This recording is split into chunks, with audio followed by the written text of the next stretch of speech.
जल चढ़ाना बहुत श्रेष्ठ और शुभकारी माना गया है। इस दिन बिना जल के बिना जल के रहना पड़ता है।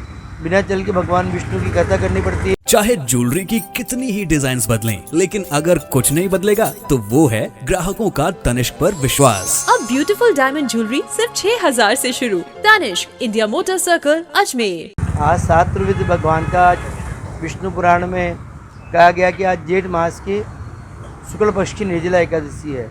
इस निर्जला एकादशी में भगवान विष्णु का पूजन करना, भगवान नारायण का पूजन करना, शिव को जल चढ़ाना बहुत श्रेष्ठ और शुभकारी माना गया है।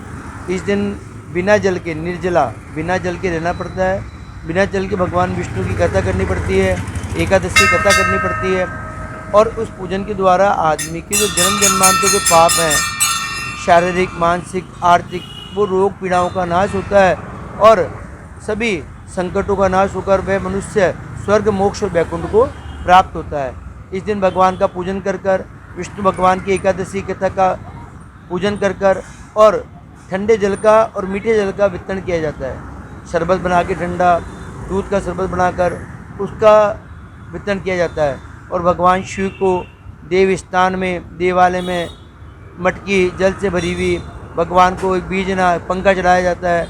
फल चढ़ाए जाते हैं, खरबूज, तरबूज, आम, जो फल होते हैं फल चढ़ाकर और भगवान को शक्कर चढ़ाया जाता है। इससे उस मनुष्य के सब संकटों का निवारण होकर वह मनुष्य वैकुंठ भगवान के विष्णु लोक को जाता है। इस तरह भगवान का पूजन करने से निश्चित मनुष्य की मनोकामना पूर्ण होती है और इन निर्जला एकादशी का पुण्य प्राप्त होता है।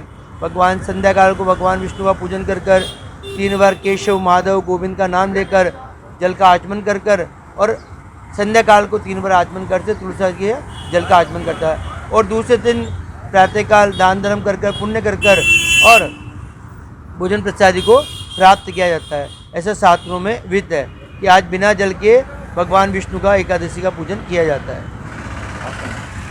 पंडित तरुण कुमार शर्मा, ज्योतिष आचार्य, श्री गंगेश्वर महादेव मंदिर, केसर। आज निर्जला 11 है तो भैरव बाबा का मंदिर जॉन्सगंज के अंदर मिल्क रोज का वितरण बाबा भैरव की तरफ से किया जा रहा है। और काम हुआ आज और फाटक पे बालाजी का जो मंदिर है वहाँ पे भी इसका आयोजन किया गया है। आज निर्जला 11 के उपलक्ष्य में जो भैरव बाबा का मंदिर है वहाँ पर जॉन्सगंज के अंदर स्थित है, प्राचीन मंदिर है। और फाटक वाले बालाजी के मंदिर पर मिल्क रोज का वितरण किया जा रहा है। तो ये क्या हर साल होता है? हाँ, प्रतिवर्ष की बात किया जा रहा है और आगे भी इसी प्रकार से होता रहेगा। नाम बताइए। मेरा नाम भुवनेश राव।